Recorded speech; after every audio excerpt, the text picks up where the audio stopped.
La semaine dernière, j'ai fait un live sur Instagram et j'ai promis à tout le monde qu'il y aurait un replay. Et au moment où j'étais en train de partager le replay, l'appli Instagram s'est fermée et quand je suis revenue dessus, il n'y avait plus de replay disponible. Donc, c'est pour ça que je fais cette vidéo, pour partager avec vous, parce que je sais qu'il y a beaucoup de personnes qui ont été frustrées et moi aussi, j'ai été frustrée de vous promettre un replay et de ne pas pouvoir le donner.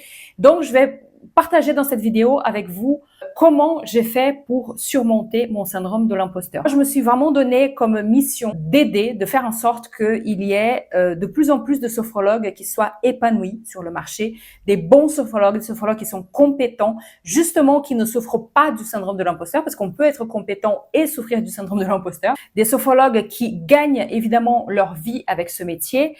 Et tout ce que je partage avec vous, c'est justement parce que pour moi, ça a été long. Je suis même parfois étonnée de ma propre persistance. Je me dis que voilà, je comprends qu'il y a beaucoup de personnes qui lâchent bien avant d'y arriver. Aujourd'hui, je vis confortablement de mon activité, mais ça a été long. Donc, je vais partager avec vous justement ce que j'ai fait.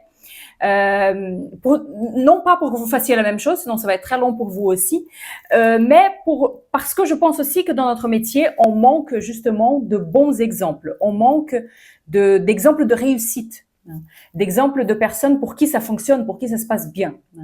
Donc, c'est aussi pour ça que je vous partage ça. Moi, pour la petite histoire, donc j'ai été formée à l'IFS, à l'Institut de formation à la sophrologie en 2012, et j'ai tout fait dans la foulée. J'ai fait ma formation, j'ai fini ma formation en octobre. J'ai démarré mes accompagnements en vue du passage de la certification en janvier 2013 et j'ai été certifiée en avril 2013 et j'ai démarré mon activité quelques semaines avant ma certification, donc je pense au mois de mars 2013. J'ai donc quelques années plus tard, alors vous allez voir toutes les formations que j'ai faites, je vais raconter justement dans ce live. Quelques années plus tard, je suis devenue formatrice toujours à l'Institut de formation à la sophrologie, donc à partir de 2017 à peu près. J'ai formé sur la formation initiale et sur pratiquement toutes les spécialisations. J'ai aussi été membre du jury pour la certification RNCP à l'époque. Et j'ai quitté l'IFS, donc entre aller et venue, je ne suis pas restée tout le temps entre 2017 et 2022, mais j'ai quitté donc définitivement l'IFS en 2022 quand j'ai commencé justement à être plutôt du côté des sophrologues, plutôt à travailler pour les sophrologues, donc à proposer des services et des offres et des accompagnements pour les sophrologues. Donc, c'est ce que je fais depuis 2022. C'est à peu près à cette époque-là que j'ai créé mon compte Instagram et cette chaîne YouTube. Le syndrome de l'imposteur, c'est très trompeur. Donc, faites gaffe si vous ressentez du syndrome de l'imposteur parce que d'un côté, c'est tout à fait normal et j'ai envie de vous rassurer en vous disant que c'est normal d'avoir un syndrome de l'imposteur. Pourquoi? Parce que on démarre quelque chose de nouveau et c'est aussi l'expérience qui fait qu'on se sent bien. C'est l'expérience qui nous montre, qui nous rassure sur le fait qu'on est bon, qu'on est compétent, qu'on sait faire. Donc, manquer d'expérience, ça aide forcément à avoir le syndrome de l'imposteur. Donc, malgré le fait qu'il y a quelque chose de très normal et qu'on est presque tous à être passés par là, c'est pas pour autant qu'il faut pas s'en occuper parce que le syndrome de l'imposteur peut faire en sorte que tout simplement vous soyez tellement inconfortable ou que vous retardiez, que vous procrastiniez tellement le lancement de votre activité que vous allez finir par laisser tomber au bout d'un moment. Donc c'est pour ça que c'est important quand même de se pencher dessus et de s'en occuper. Moi, j'ai pas fait partie de ces personnes qui ont laissé tomber, enfin ou qui n'ont pas démarré plutôt, parce que j'étais très déterminée. Je me disais que ça devait marcher et j'ai tout fait dans la foulée. Je me suis lancée sans trop me poser des questions. Comment le syndrome de l'imposteur donc se manifestait pour moi à mes débuts, il n'est pas resté qu'au début, ça a duré ça a duré pas mal de temps avant qu'il parte. Ça se manifestait par une peur panique lorsque je faisais mes séances, mais vraiment, c'est-à-dire que quand je faisais mes séances, il y avait deux moi. Il y avait la moi qui animait les séances, qui faisait des anamnèses, qui animait des séances tout simplement, et il y avait une autre moi qui m'observait et qui me posait tout le temps la question, mais est-ce que j'ai bien fait? Est-ce que j'ai dit ce qu'il fallait? Est-ce que j'ai pas merdé au niveau de mon animation? Est-ce que j'ai fait 3 enchaînements et non pas 4? Maintenant, je sais plus trop. Est-ce que j'ai dit inspirer, bloquer ou est-ce que j'ai dit bloquer, inspirer? Voilà, j'étais tout le temps en train de me juger. Et ça, c'est très mauvais. On n'est pas un bon thérapeute quand on n'est pas 100% présent pour sa séance. Et ça, je le sentais, je le savais. Je savais que c'était pas normal, au-delà du fait que c'était très inconfortable. Encore une fois, c'est normal quand on démarre, mais c'est pas parce que c'est normal qu'on doit rester là-dedans. Je me suis dit, je peux pas rester dans cet inconfort à me sentir très amatrice longtemps. À un moment donné, il faut que ça passe. Je passais aussi beaucoup de temps à préparer mes séances. Là aussi, quelque chose de tout à fait normal quand on démarre. Sauf que moi, comme en plus j'étais au chômage et j'avais du temps, je m'entraînais, je faisais des répétitions de séances pour chacune de mes séances. C'est-à-dire que je passais 1 heure avant chaque séance à m'entraîner à animer tous les exercices. Et limite à m'entraîner aussi à faire les anamnèses et à faire les dialogues post-sophoniques, ce qui est totalement absurde, parce que évidemment personne ne me répondait. J'étais seule dans ma chambre avec un coussin. Donc ça me prenait un temps fou. Je pense que pour un accompagnement de 8 séances, par exemple, il y avait les 8 heures que je passais avec la personne et il y avait 35 heures, 40 heures que je passais à créer, à m'entraîner, à répéter mes exercices, ce qui était quand même totalement absurde. Et en fin de compte, ça m'aidait un petit peu, mais ça m'aidait pas tant que ça parce que j'étais encore une fois très stressée lors des séances. Et ça, j'imagine que vous êtes nombreux. Dites-moi en commentaire si vous reconnaissez là-dedans, justement. Je pense qu'on est nombreux à passer par là, à se dire, à être hyper frustrés parce qu'on se dit, merde, j'ai choisi quand même de devenir sophrologue pour avoir du plaisir, parce que je pensais que ça allait me plaire, parce que je pensais que justement j'allais être bien. Et en fait, ce que je ressentais quand même un petit peu de plaisir, évidemment, mais beaucoup d'inconfort, beaucoup de questionnements, à me sentir nulle, à me sentir pas compétente, à me dire oulala, pourvu qu'il me pose pas de questions, pourvu que il me demande pas pourquoi est-ce qu'il faut mettre la tête comme ça et pourquoi est-ce qu'il faut faire 3 fois et non pas 4. Moi, j'en sais rien. Donc, j'ai commencé à sentir justement que même si j'avais été contente de ma formation, elle avait des lacunes. Et qu'est-ce qu'on fait quand on pense qu'on a des lacunes? On se plonge dans les livres. Là aussi, lorsque j'ai fait mon live, vous étiez nombreux à me confirmer que vous aussi, vous avez fait une très grande consommation de livres. Et alors, évidemment, il n'y a rien de mal à aller vers les livres, c'est très positif. Mais moi, dès qu'il y avait sophrologie sur la couverture, j'achetais. Et ça, c'était très frustrant parce que toutes ces lectures-là, elles m'ont pas forcément apporté les réponses que je cherchais. Moi, ce que je cherchais, c'était un livre. Voici toutes les réponses aux questions que vous vous posez. Évidemment, ce livre n'existe pas. Et étant donné que la sophrologie est quand même très compartimentée, et très il y a différentes branches, il y a différentes façons de faire. J'achetais beaucoup de livres qui ne m'apprenaient pas grand-chose, pas parce que les livres étaient mauvais, mais parce que je ne retrouvais pas le langage qui était le mien. J'ai été formée à l'IFS. À l'IFS, on a un langage qui n'est pas le même dans les formations caïcédiennes. Donc, quand j'ai lu le livre de Chenet pour la première fois, je n'ai rien compris. Encore une fois, c'est pas parce que le livre est mal écrit, loin de là. C'est parce que moi, je comprenais rien à ce langage-là. Et le livre de Chenet n'était pas le seul. Il y en avait plusieurs. La façon d'animer les séances qui étaient proposées n'était pas les mêmes. Les exercices n'étaient pas les mêmes. Parfois, je reconnaissais l'exercice, mais il ne portait pas le même nom. Il a fallu que j'achète vraiment beaucoup de livres, que je passe beaucoup de temps à les lire. Et tout ça, ça a un coût. Un livre, ça coûte pas cher. Mais si j'en ai acheté 30, à mon avis, j'exagère pas en disant 30. Et forcément, j'ai dépensé beaucoup d'argent pour ça, pour à la fin avoir un retour sur investissement qui était franchement moyen. J'ai pas beaucoup appris. Même chose pour les visualisations. J'avais beaucoup de difficultés avec mes visualisations. Tout le monde disait, j'ai déjà fait une vidéo YouTube d'ailleurs là-dessus. J'allais sur les groupes Facebook à l'époque, parce qu'il y avait aussi beaucoup de stress chez moi en me disant merde. J'ai plus accès à mes formateurs. Et c'est bien beau. Enfin, quand on est en formation, j'étais parmi celles qui harcelaient les formateurs qui posaient beaucoup de questions. Là, on se retrouve seul et on se dit, à qui je peux poser des questions? Donc, j'allais sur Facebook.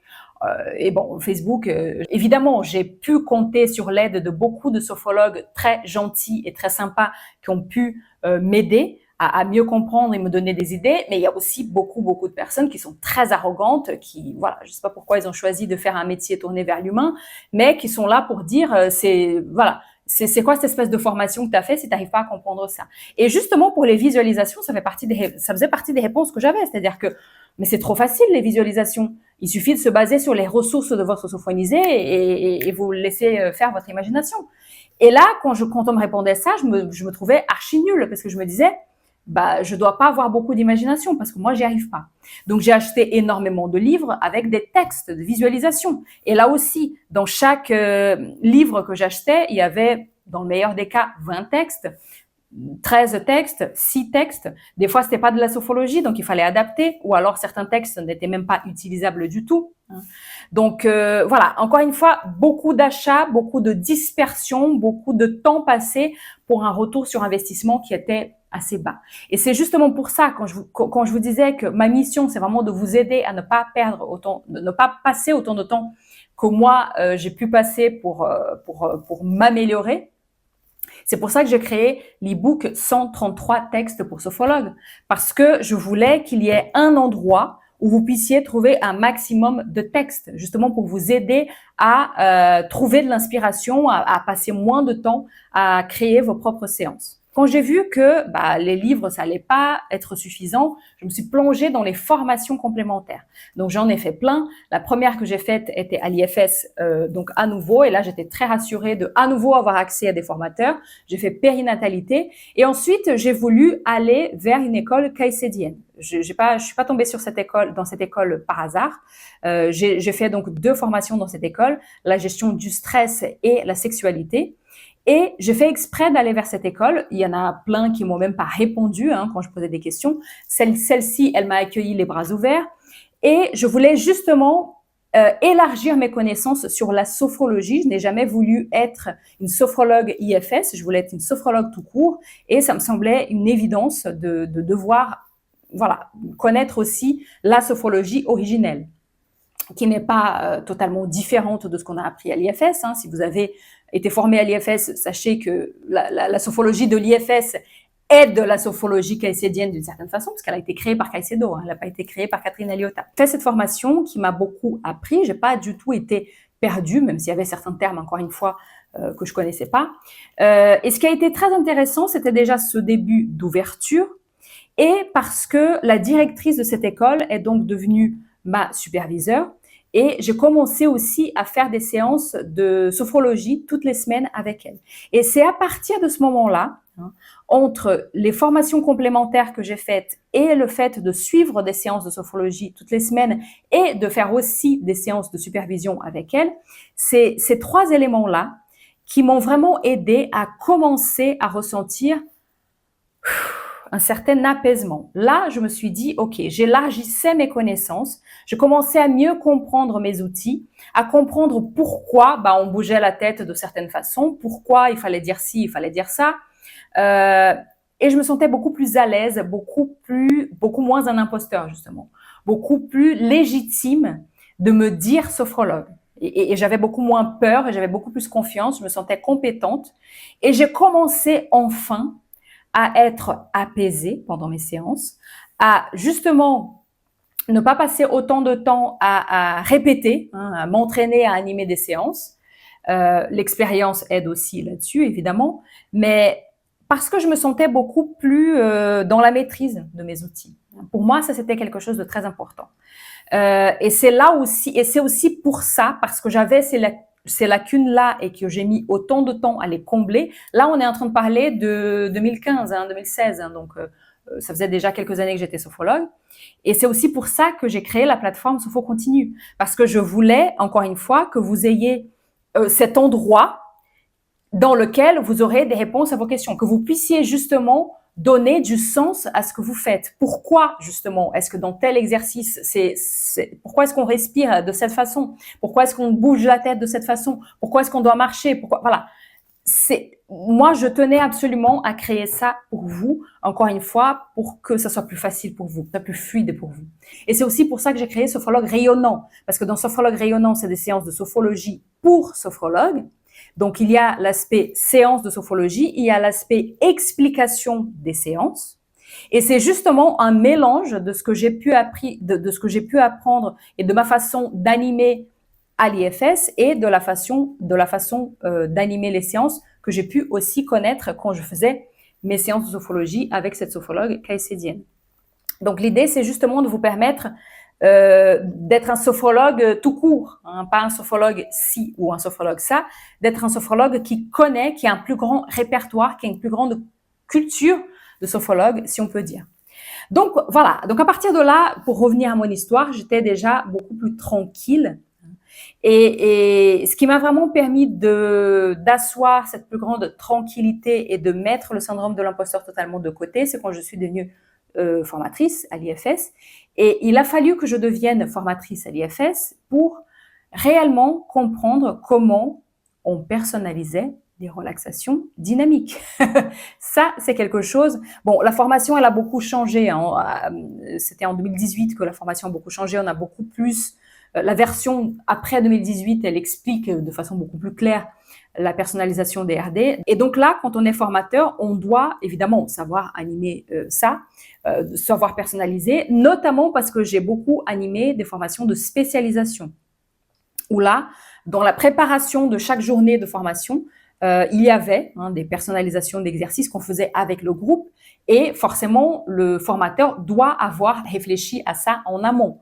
Et j'avais énormément de chance parce que à cette époque-là, on est en train de parler de 2017-2018, l'IFS était encore une petite école et Catherine Aliota était présente du côté des formateurs. Je faisais partie de l'équipe interne, donc j'étais à cette époque-là salariée de l'Institut de formation à la sophologie et je l'avais sous la main pour répondre à mes questions. Donc ça aussi, ça a été, j'estime que j'ai énormément de chance. Il n'y a pas beaucoup de formateurs qui ont pu compter sur sur Catherine Aliota, donc la créatrice de la formation, là pour répondre à mes questions. Je mesure la chance que j'ai eue.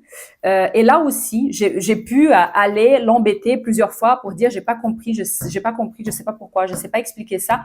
Parce que c'est une grande responsabilité d'avoir 20 paires d'yeux qui vous regardent et qui vous posent des questions. Alors, j'ai aucun problème à dire je sais pas répondre à cette question, je vais chercher la réponse et je reviens. J'ai fait ça un certain nombre de fois lorsque j'étais formatrice, mais j'avais quand même envie un maximum pouvoir répondre à des questions. Et ça a été vraiment une grande chance pour moi. Donc voilà l'histoire jusqu'en 2018 à peu près.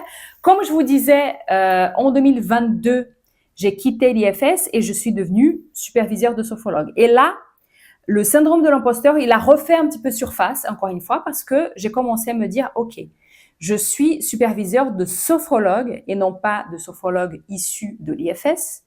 Donc, j'ai envie d'être capable de parler à tous les sophologues. Même si j'ai un petit peu de connaissances sur la sophologie originelle, j'ai pas tant de connaissances que ça. Et donc, en 2023, je me suis formée justement au cycle supérieur de la sophologie originelle, donc du 5e au 12e degré de la sophologie, pour justement avoir cette vision beaucoup plus ample de ce qu'est la sophrologie. Et ça a été une formation hyper enrichissante qui me permet aujourd'hui de me sentir donc justement beaucoup plus légitime pour accompagner des sophrologues. D'ailleurs, j'ai beaucoup partagé ça parce que je pense que c'est important. Même si vous ne vous formez pas nécessairement au cycle supérieur, je pense que c'est quand même important, et ça j'en parle beaucoup dans la plateforme Sopho Continue, de comprendre les différences, de comprendre le langage originel et le langage que vous avez peut-être appris par ailleurs dans votre formation, pour justement avoir une culture générale de sophologue et pas juste être le sophologue issu de telle école. Dans mon histoire, vous avez compris qu'il y a cette quête du savoir-faire.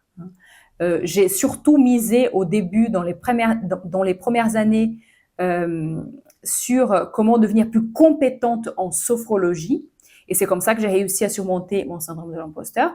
Mais quand je suis devenue superviseur de sophrologue et que j'ai créé ma chaîne YouTube et que j'ai créé mon compte Instagram, il a fallu aussi, pour oser, et ça, je ne vais pas tellement en parler aujourd'hui parce que je vais avoir l'occasion de vous en parler quand je vais parler de mon nouveau programme décollage immédiat qui va sortir au mois de mai. Mais il a fallu aussi que je travaille énormément sur moi-même.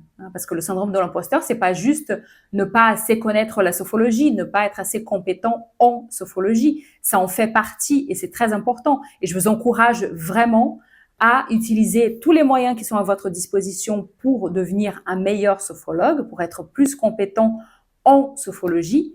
Mais si vous voulez avoir une activité pérenne, ça risque de ne pas être suffisant.